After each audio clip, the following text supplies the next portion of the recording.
So here's the base of the Cloudy Bay well light. It has these three, they call them knockouts, and they're just not big enough to actually put a wire through.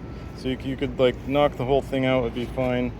But I just used my garden shears and made a hole slightly larger so that the wire could actually fit and go through.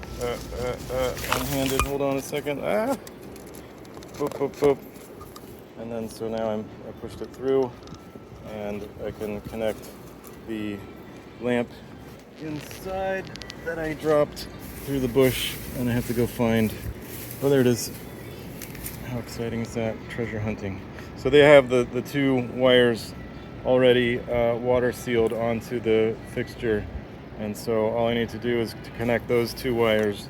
If you're just replacing the lamp, this is all you need to do, is to connect the two wires onto the existing two wires with the water sealed, there's silicone inside caps that come with the unit. So it's a really great, convenient, cheap and easy way to replace any kind of well lights.